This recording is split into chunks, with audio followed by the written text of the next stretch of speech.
Bismillahirrahmanirrahim. Assalamualaikum warahmatullahi wabarakatuh. Alhamdulillah wa syukurillah wa ni'matillah. La haula wa la quwwata illa billah, amma ba'd. Jumpa kembali di channel Sunyi Sepi. Semoga kisah dan cerita dari channel Sunyi Sepi ini bisa memberikan manfaat dan menghibur untuk kalian pecinta cerita misteri. Kali ini saya ingin menceritakan kisah tentang penglaris pembawa petaka. Tapi sebelumnya kita saling mendoakan semoga kita dan kalian hingga saat ini selalu dalam lindungan Allah Subhanahu wa taala, selalu diberikan nikmat sehat, dilancarkan rezekinya, dipanjangkan umurnya dan dimudahkan dalam segala urusan. Amin amin ya rabbal alamin.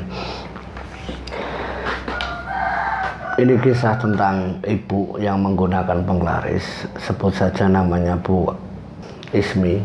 Bu Ismi ini seorang penjual di sebuah pasar. Dia itu jual toko atau kelontong yang namanya satu pasar. Itu kan banyak pesaingnya. Nah, dia ini merasa tersaingi dengan orang-orang sekitar yang mungkin sama jualannya. Dari beberapa bulan terakhir dia merasakan omsetnya itu jauh turun. Nah, ini ya mungkin waktu itu, mohon maaf, Mbak Ismi ini secara sabarnya saya kira itu kurang. Nah, dia sama suaminya itu punya ikhtiar, bahasanya dia itu waktu itu ikhtiar. Dia itu datang ke salah satu orang pintar, dijanjikan sama orang pintar itu kalau apa yang akan dia dapatkan nanti setelah dia menggunakan barang yang digunakan itu akan berubah menjadi lebih baik, tapi dengan satu syarat: sebelum 40 hari kalian datang ke sini untuk memberi tuah atau khasiat benda ini. Jadi Mbak Ismi sama suaminya sebelum 40 hari itu habis, itu harus datang lagi ke dukun tersebut. Nah, awalnya dia itu cuma pengen usahanya itu bisa kembali normal awalnya, tapi lama kelamaan dia pertama kali menggunakan barang berupa seperti, mohon maaf, barang yang diberikan oleh dukun ini sebuah sabuk hitam, tapi di dalam itu seperti raja. Sabuk hitam yang di dalamnya itu ada rajahan. Nah, barang itu diberikan oleh Ismi dari sang dukun, itu digunakan setiap kali dia mau buka toko kelontongnya yang di pasar. Dan itu memang dirasakan oleh Mbak Ismi kalau penjualannya itu meningkat secara signifikan. Hari pertama, hari kedua, dan itu terus menerus sampai dia ingat sebelum 40 harinya, 2 hari atau 1 harinya dia itu balik lagi ke dukun tersebut. Ya katanya, kata Mbak Ismi, ya biar tuah atau khasiatnya itu ya biar bisa berfungsi, atau semacam khodam atau rajahan yang di dalam sabuk yang diberikan oleh dukun ke Mbak Ismi ini tetap bermanfaat, tetap bisa mengeluarkan khasiatnya yang membuat para pelanggan atau orang-orang yang lewat di tokonya Mbak Ismi itu tertarik dengan dagangannya. Nah, singkat ceritanya, mohon maaf, saya singkat saja.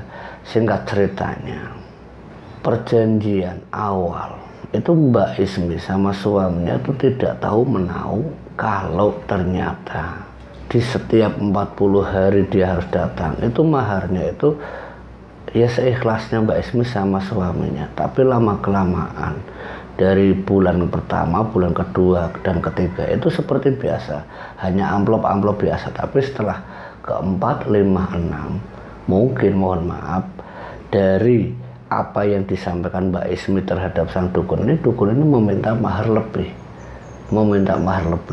terus menerus, dan tiap bulannya itu seperti pajak yang harus diserahkan ke Mbak Ismi. Nah, Mbak Ismi sama suaminya itu sempat bingung, lah ini dukun kok kayak gini, meres atau gimana.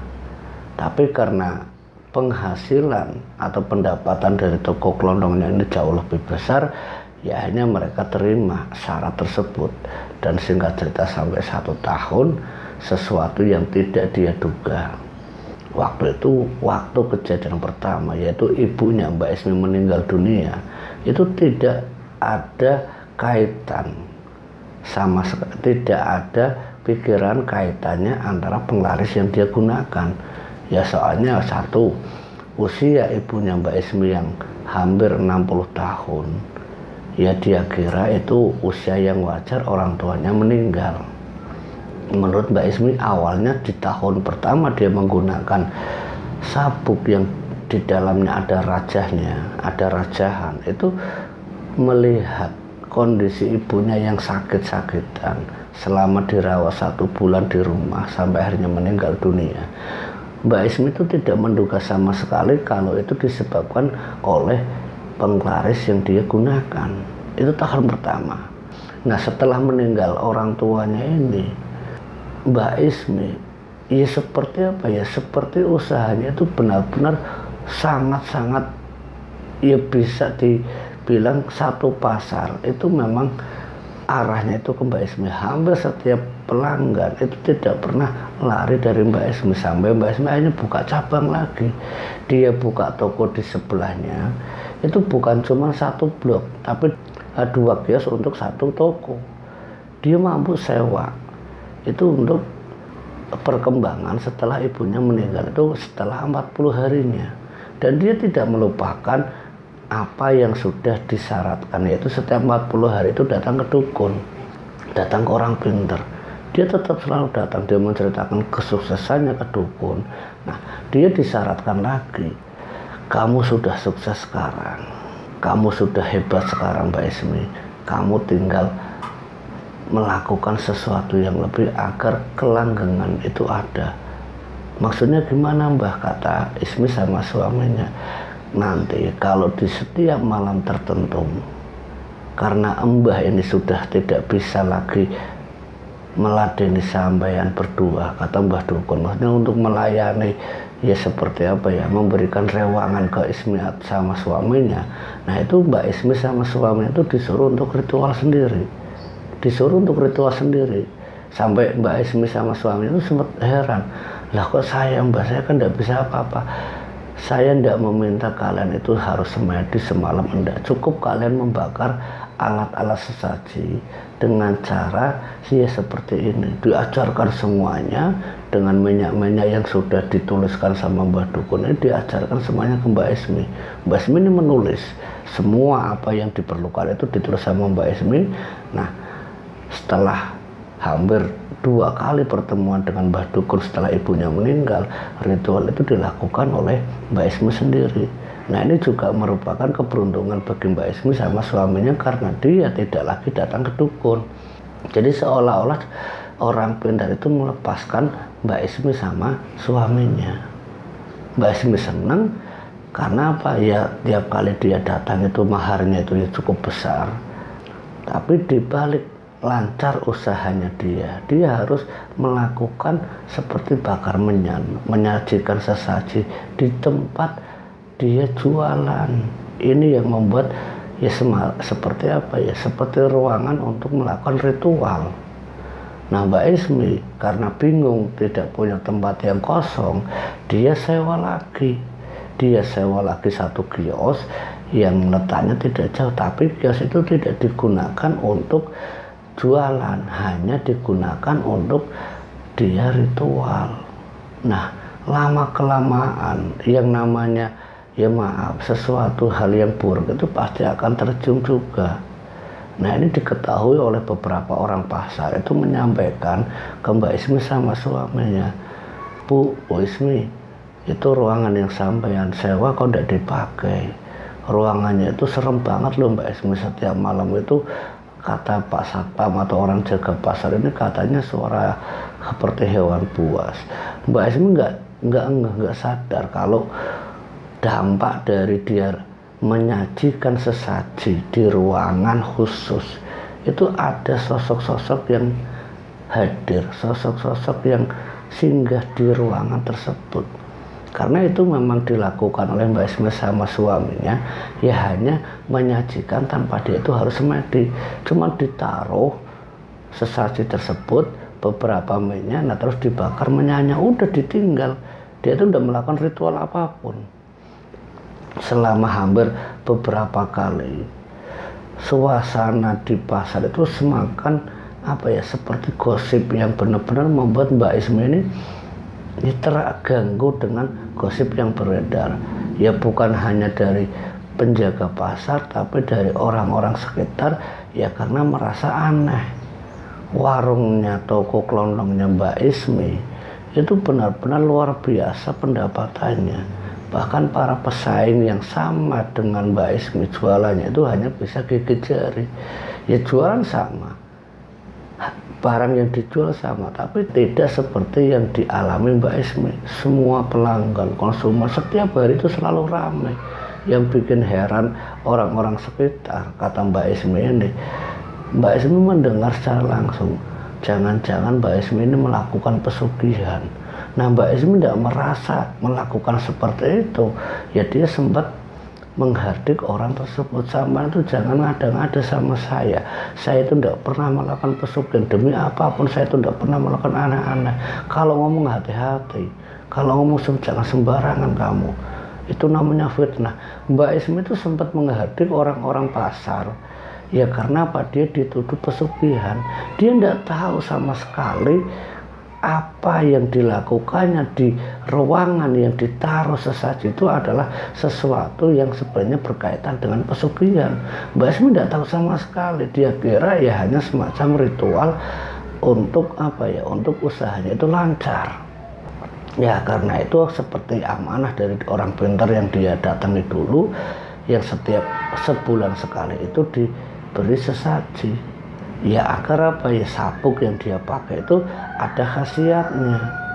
Tapi karena kelamaan orang-orang sekitar ini menuduh kalau Mbak Ismina melakukan pesugihan, dengan dengan gosip yang beredar kalau di dalam sosok kios yang disewa Mbak Ismi itu ada sosok yang aneh, itu seperti menjadi hal-hal yang tidak asing bagi orang-orang pasar. Nah, singkat ceritanya, Mbak Ismi karena dituduh melakukan pesugihan, dituduh melakukan sesuatu yang ganjil, karena Mbak Ismi ini seorang wanita yang dibilang ya berkerudung, berjilbab, dia di pasar dengan suaminya juga orang yang taat, tapi dia itu tidak tahu menahu tentang apa yang dia lakukannya. Dia kira, mohon maaf, dia kira Mbak Ismi ini menggunakan sesaji itu ya hanya untuk untuk kelancaran dia melakukan usaha, ya namanya adat Jawa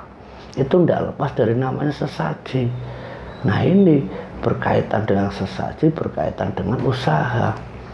Singkat cerita, selama hampir 10 bulan sesaji itu selalu disediakan di ruangan yang dia sewa, itu di sebelah kiosnya dia. Karena hujatan, gunjingan, gosip yang beredar tentang Mbak Ismi memang sengaja tidak melakukan sesaji lagi, tidak lagi membakar kemenyan. Memang tidak dilakukannya karena dia sudah merasa kalau usahanya ya sudah sukses, dia sudah tidak perlu lagi melakukan sesaji, ya agar orang-orang sekitar di tempat dia berjualan itu tidak mengira kalau dia itu melakukan pesugihan. 2 bulan dia tidak gunakan, berimbas pada anaknya. 1 bulan tidak ada kejadian apa-apa, tapi 1 bulan sebelum genap 2 tahun dia menggunakan sabuk penglaris. 1 tahun dia melakukan sesaji, hanya 10 bulan dia lakukan. Dia masih ingat Mbak Ismi ini 1 bulannya itu tidak ada kejadian apa-apa, tapi di bulan terakhir yang umurnya 2 tahun ini, anak yang pertamanya yang sudah bujang, yang sudah dewasa, umurnya itu sudah lulus SMK, sudah lulus sekolah menengah, ini secara mendadak mengalami musibah, yaitu seperti kecelakaan di jalan, sempat dirawat di rumah sakit. Itu bukan cuma sehari 2 hari, yang awalnya hanya kecelakaan ringan antara tubuh dan kakinya itu retak, tapi dokter mengatakan kalau ada gumpalan darah di kepalanya. Mungkin karena benturan aspal, benturan kepala ke aspal jalan itu yang membuat darah di area kepala atau di area otak itu tidak bisa keluar, yang membuat apa? Ya seperti pembengkakan, dan dirawat sampai di rumah sakit itu berminggu-minggu. Nah, sehingga ceritanya anaknya Mbak Ismi itu tidak tertolong, dia meninggal dunia dalam keadaan dia setelah mengalami kecelakaan itu sebulan. Mbak Ismi belum menyadari sama sekali kalau dulu ibunya meninggal itu karena penglaris yang dia gunakan. Anak yang kedua meninggal pun dia tidak tahu kalau Mbak Ismi yang berhenti melakukan sesaji berimbas pada anaknya. Sesaji itu memang sudah tidak dilakukan lagi Mbak Ismi sebelum kejadian anaknya meninggal. Itu terus-menerus sudah tidak lagi digunakan, tapi dia masih menggunakan sabuk raja tersebut. Dia masih menggunakan sabuk. Nah, untuk tuah atau khasiat sabuk itu tetap berfungsi, dia mencoba datang lagi ke orang pintar yang sempat membantunya dulu. Nah, saat dia datang ke orang pintar tersebut, ternyata orang pintar tersebut dikabarkan sudah meninggal beberapa bulan yang lalu sebelum anak pertamanya Mbak Ismi ini meninggal. Mbak Ismi kaget, lah terus ini gimana Pak? Kata Mbak Ismi nyampaikan ke suaminya, ya udah Bu, kita gimana lagi, kita pakai aja lah. Kalau memang ada hasilnya, ada tuahnya, ya rezeki kita, usaha kita bakal lancar. Nah, keadaan seperti itu tidak lagi dilakukan ritual, tidak ada lagi yang namanya bantuan dari orang pintar. Tapi Mbak Ismi itu masih menggunakan sabuk raja tersebut, sabuk hitam yang di dalamnya itu ada rajahan. Dia masih gunakan sampai hampir 3 tahun lamanya. Setiap kali dia itu buka usaha di pasar. Ya saat 3 tahun yang dia gunakan sabuk itu ternyata berimbas lagi pada suaminya. Nah, kejadian suaminya inilah yang hanya menyadarkan Mbak Ismi kalau apa yang dia gunakan saat dulu sebelum ibunya meninggal dan anak pertamanya Mbak Ismi meninggal sampai yang ketiga yaitu suaminya. Tapi kejadian suaminya itu sampai 3 bulan. Suaminya ini mengalami sakit-sakitan saat dia itu bantu Mbak Ismi itu di pasar. Dia itu tidak mengira sakit yang dialami suaminya, ya dia kira itu masuk angin karena memang cuaca waktu itu sedang cuacanya yang masih sering hujan. Dia pikir kalau suaminya itu ya karena fisiknya, sehingga dia itu lemah, sering prak-prak atau sering jatuh sakit. Di 3 bulan pertama, di minggu pertama, ya Mbak Ismi tidak memperkirakan apapun. Ya disuruh istirahat saja, Pak istirahat saja, tidak usah ngantar ibu ke pasar, Bapak di rumah saja. Bapaknya memaksa berangkat. Seminggu dia berangkat itu yang setiap hari itu kadang berangkat ke pasar, itu hanya bisa mengantar sampai 3 kali. Dan minggu keduanya sudah tidak mengantar sama sekali. Dan itu berlangsung sampai 3 bulan. Berlangsung sampai 3 bulan. Nah, saat 2 bulan ini ada yang benar-benar membuat Mbak Ismi itu heran. Apa yang sebenarnya terjadi dengan keluargaku? Kenapa suamiku yang hanya sakit dari awalnya masuk angin, demam, kok tiba-tiba kambuh menjadi seperti ini? Seperti komplikasi penyakitnya itu. Penyakit itu seperti komplikasi yang harus dirawat di rumah sakit. Dirawat di rumah sakit, dokter menyatakan kalau sakit yang dialami suaminya itu bermacam-macam. Mbak Ismi bingung harus bagaimana. Mau tidak mau dia harus melakukan sesuatu ke dokter spesialis. Dia meminta sebagaimanapun caranya agar suaminya itu bisa terselamatkan. Dirawat di rumah sakit itu ya hampir beberapa minggu. Kondisinya itu ya kata Mbak Ismi ya alhamdulillah bisa mendingan. Tapi mendingnya suaminya tidak membuat suaminya itu bergerak seperti manusia yang sehat. Tidak seperti suaminya yang dia kenal. Tatapannya kosong, obrolannya ngelantur, ditanya A jawabnya B. Itu seperti orang yang linglung. Nah, satu waktu ada temannya Mbak Ismi yang menjenguk ke rumah sakit. Ini melihat ada yang janggal dengan suaminya Mbak Ismi. Orang itu mengatakan ke Mbak Ismi, "Mbak, mohon maaf, suaminya Mbak itu kenapa? Kok sakitnya kok aneh kayak gini? Kalau orang sakit ya tidak mungkin tatapannya kosong kayak orang yang linglung." Ya saya tidak tahu Bu, soalnya kayak gini. Tadinya demam tapi tiba-tiba seperti ini Bu, mohon maaf. Kata ibu-ibu temannya Mbak Ismi, kalau saya sarankan sama ibu, ini ada yang janggal, ada yang aneh. Kalau suaminya ibu ibu sakit secara badan, mungkin tatapannya tidak kosong seperti ini. Omongannya tidak bakal ngelantur, ditanya pun masih respon. Tapi kalau keadaannya seperti ini udah aneh Bu. Maksud ibu gimana? Kata Mbak Ismi. Ya gini aja Mbak Ismi, apa salahnya kita ikhtiar, rumah sakit ya kita lakukan. Coba Mbak Ismi, kalau saran saya ini mau dilakukan, datang saja ke kampungku. Di sana ada seorang kiai yang sering didatangi orang-orang ya untuk meminta bantuan doa, ya agar apa yang dialami oleh orang-orang yang sedang sakit secara tidak wajar itu ya biar sembuh. Tapi alhamdulillah Mbak Ismi, semua yang datang itu ya alhamdulillah semuanya bisa terkondisikan. Siapa Mbak? Kata Mbak Ismi, ya ini Mbak Ismi, orang itu ada di kampung saya, namanya Pak Kiai Imron. Coba saja Mbak Ismi ke sana.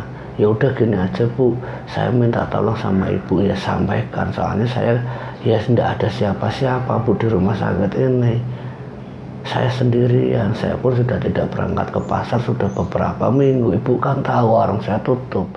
Ya coba ibu minta tolong sama pegawainya ibu aja yang di pasar. Ya udah Bu, nanti saya minta tolong, tapi maaf ibu nanti antar ya pegawai saya itu ke tempat Pak Kiai Imron. Iya Bu. Nah singkat ceritanya, pegawainya Mbak Ismi atau karyawannya Mbak Ismi yang sering bolak-balik menjenguk Mbak Ismi dan juga suaminya di rumah sakit, ini pegawainya itu disuruh untuk datang ke Kiai Imron, tapi lewat ibu tadi yang ngomong sama Mbak Ismi. Nah setelah pegawai itu ketemu, diantar ke Pak Kiai Imron. Nah Pak Kiai Imron ini ya mohon maaf, kata pegawainya memang Pak Kiai Imron itu diminta untuk langsung datang ke rumah sakit. Nah waktu itu Pak Kiai Imron, kata pegawainya yang menceritakan ke Mbak Ismi, sebenarnya banyak orang yang datang. Nah dia itu bisa datang ke Mbak Ismi ya nanti setelah sekitar jam 8 malam setelah sholat isya. Nah disampaikan sama karyawannya Mbak Ismi saat dia datang itu kira-kira jam 10 pagi, dia balik lagi ke rumah sakit itu sudah jam 11, menyampaikan ke Mbak Ismi kalau Pak Kiai Imron itu bisa datang itu jam 8 malam. Ya sudah, tidak apa-apa, kita tunggu saja, tapi nanti kamu jemput Pak Kiainya, jangan Pak Kiainya datang sendiri. Iya Bu, iya Bu. Nah singkat ceritanya, karyawannya Mbak Ismi dengan mobilnya dijemput Pak Kiai Imron. Dijemput Pak Kiai Imron sampai ke rumah sakit, itu disuruh Pak Kiai Imron itu datang sampai ke rumah sakit, diantar menuju ke Mbak Ismi. Nah setelah ketemu Mbak Ismi menceritakan semuanya, menceritakan sebab apa yang dialami suaminya. Kata tetangganya, sampean Pak Kiai itu kok suami saya aneh. Nah ini saya mendapatkan saran untuk meminta bantuan Pak Kiai, tolong suami saya ini sudah 2 bulan lebih dia dirawat di rumah sakit. Ya udah Bu, nanti kalau memang Allah mengizinkan ya saya bantu sebisa mungkin. Boleh saya lihat suami ibu, kata Pak Kiai. Ya silakan Pak, silakan Pak.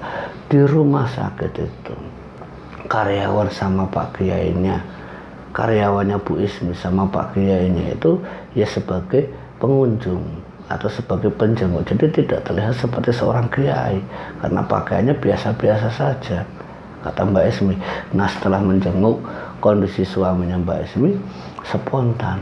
Dia ucap sama Mbak Ismi, astagfirullahaladzim, astagfirullahaladzim, ada apa Pak Kiai? Mbak Ismi, mohon maaf ya, bukannya saya sok tahu atau gimana. Ya gini Mbak Ismi, bukannya saya sok tahu atau bagaimana, ini ada yang benar-benar tidak seperti yang suami ibu rasakan. Ini ada yang menumpangi atau menunggangi tubuhnya suami ibu, ya ini sosok-sosok yang seperti pelaku-pelaku pesugihan. Maksudnya gimana Pak Kiai? Ya saya kalau tidak salah ini pernah menangani yang seperti ini. Dia itu tidak tahu menahu soal pesugihan. Awalnya dia itu datang ke dukun minta bantuan untuk usaha. Nah, lama kelamaan usahanya lancar. Jadi Mbak Ismi ini mendengarkan apa yang disampaikan Pak Kiai. Dia merasa seperti apa yang dia rasakan. Nah ini seperti ini Mbak Ismi. Biasanya orang datang ke orang pintar minta bantuan ikhtiar agar usahanya lancar. Mungkin bulan pertama, bulan kedua dan seterusnya itu tidak terasa. Sampai mungkin orang-orang terdekatnya meninggal pun dia tidak bakal tahu. Tapi ini Mbak Ismi, mohon maaf, ini suami ibu, suaminya Mbak Ismi ini benar-benar sudah dalam ancaman. Ini dalam waktu dekat lagi dia mungkin, ya mohon maaf, Allah sudah memberikan haknya hidup dan mati setiap hambanya. Jika Allah menghendaki suami ibu diberikan keselamatan, insya Allah semoga suami ibu diberikan perlindungan dan pertolongan oleh Allah Subhanahu wa Ta'ala. Maksudnya gimana Pak Kiai? Kalau menurut hitungan, sosok ini ya tinggal membawa suami ibu ke alam lain. Waalaikumsalam ibu, innalillah. Ya udah Pak Kiai, tolong Pak Kiai. Di balik minta tolong, Mbak Ismi ini sembari cerita, Pak Kiai mohon apa yang sampean tadi katakan Pak Kiai, apa yang sampean ceritakan tadi Pak Kiai, ya saya pun seperti itu. Saya tidak tahu menahu kalau ternyata ini semua berurusan dengan seperti pesugihan. Ya awalnya saya dikasih sabuk ini, dilihatkan sama Pak Kiai. Nah sabuk itu ternyata sebuah wadah bagi sosok yang ada di samping suaminya. Nah ini kebetulan Bu, ini ada tempat untuk menaruh sosok itu di balik sabuk yang ibu gunakan. Sabuk itu diminta sama Pak Kiai Imron. Mbak Ismi ini hanya duduk sama karyawannya. Sebentar ibu duduk saja, saya bawa ini sabuk yang ibu pakai, biar saya pegang. Sabuk itu dipegang, diikat-ikatkan di tangannya Pak Kiai Imron. Nah Pak Kiai Imron seperti bergerak tangannya ke depan, ke belakang, di atas tubuhnya suaminya. Dia seperti menarik sesuatu itu, seperti dibalurkan ke sabuk itu. Nah kata Pak Kiai setelah selesai, yang tadi Pak Kiai itu lakukan apa? Yaitu memasukkan kembali sosok yang ada di balik sabuk yang sering ibu gunakan. Maksudnya gimana Pak Kiai? Ya inilah yang membuat petaka untuk ibu sendiri. Jadi sosok ini itu tidak gratis Bu. Mungkin ibu tahu waktu anak ibu meninggal, mungkin ibu tidak ngerasa. Karena apa? Ya dibalik tua atau khasiat, dibalik sabuk yang beraja ini ya sebenarnya mengandung pesugihan, tapi dengan cara mediasi atau dengan cara dia menarik tumbalnya itu tidak secara langsung. Dia memakai jasa dukun, dia memakai jasa orang pintar dengan cara orang-orang yang butuh dengannya, dengan cara orang-orang yang buntu pikirannya dan datang melalui orang pintar atau dukun. Nah jin pesugihan itu masuk ke salah satu sarana atau alat yang digunakan untuk membantu orang-orang yang tersesat itu, ya seperti ibu ini. Tapi gini aja Mbak Ismi, semoga Allah memberikan jawaban dengan apa yang ibu rasakan tentang suami ibu. Kita berdoa saja, semoga setelah kejadian ini kondisi bapak atau suami Mbak Ismi itu bisa sehat kembali. Saya permisi dulu Pak, saya permisi dulu Mbak Ismi. Iya Pak Kiai silahkan. Nah Pak Kiai Imron diantar sama karyawannya sampai rumah. Nah singkat ceritanya, malam harinya sekitar jam 1 malam, suaminya Mbak Ismi setelah kondisi itu dinetralkan, dia itu seperti teriak-teriak memanggil ibu, anak, dan Mbak Ismi. Ibu yang sudah meninggal, anaknya yang sudah meninggal, dia itu seperti memanggil-manggil seolah-olah ada di dekatnya. Nah, Mbak Ismi kan takut, ya nggak takut gimana, orang yang sudah meninggal itu dipanggil-panggil oleh suaminya. Dia pikirannya kemana-mana. Ya Allah, tolong hambamu, ya Allah, tolong hambamu, ya Allah, berikanlah perlindungan dan pertolongan untuk suamiku, ya Allah, jangan dalam keadaan seperti ini suamiku meninggal. Jadi melihat suaminya yang seperti Ngeko memanggil orang-orang yang sudah meninggal, ditepuk-tepuk sama Mbak Ismi, Pak bangun, Pak bangun, Pak bangun, Pak. Dia sendiri karena pegawainya itu ya pulang istirahat, dia sendiri ditemani para pengunjung atau penjenguk orang yang sedang ada di rumah sakit tersebut. Nah, setelah dia tuh coba bangun-bangun suaminya dalam keadaan Ngeko manggil ibu dan anaknya ini, ya alhamdulillah suaminya tersadar. Nah, tersadar ini suaminya secara tiba-tiba dengan keadaan jarum yang disuntik itu seperti ingin memeluk Mbak Ismi. Mbak Ismi tahu kalau tangannya bergerak ingin memeluk, Mbak Ismi memeluk suaminya. Bu, maaf bu, maaf bu, Bapak lihat ibu seperti itu, Bapak lihat anak saya seperti itu gimana Pak? Ya pokoknya Bapak tidak mau bu, Bapak tidak mau. Terus kata itu terus diucapkan di telinganya Mbak Ismi. Ya udah Pak, yang penting Bapak sekarang sudah sadar. Bapak gimana keadaannya? Ya kayak gini bu, lemas sekali.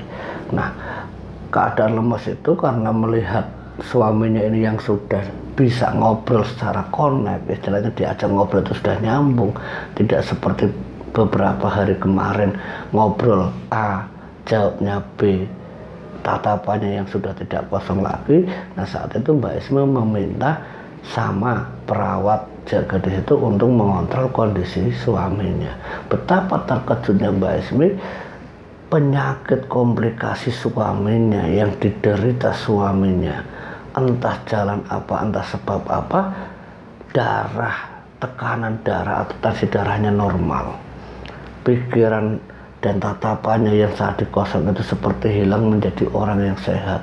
Tubuhnya yang tadinya sangat lemah tidak bisa apa-apa, sekarang tangannya bisa bergerak, kakinya bisa terangkat. Nah, perawat jaga pun sempat bingung, Bu, ini ada apa Bu, suami Ibu kok tiba-tiba bisa sehat kayak gini? Tensi darahnya normal, tatapannya pun dari bola matanya sudah tidak ada tanda-tanda orang yang sakit. Kalau keadaan seperti ini terus membaik sampai besok pagi, kondisi suaminya Ibu bisa dirawat di rumah. Ya mohon maaf ini Bu, soalnya Ibu sudah terlalu lama dirawat di rumah sakit ini, sudah hampir sebulan lebih, dan biayanya pun Ibu ya pasti mengeluarkan itu sudah sangat banyak. Iya sih Mbak, ya nanti gimana keadaannya Bapak aja besok pagi, kalau memang keadaannya lebih baik ya nanti saya minta sama dokter yang jaga besok, yang tugas besok, semoga dia itu mengizinkan kalau suami saya itu bisa dirawat di rumah.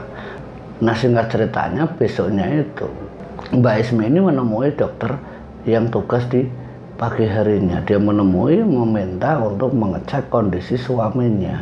Nah, kondisi suaminya dicek semuanya itu kondisinya sudah normal semuanya, tapi cuman pemulihannya saja. Nah, akhirnya diizinkan untuk dirawat di rumah.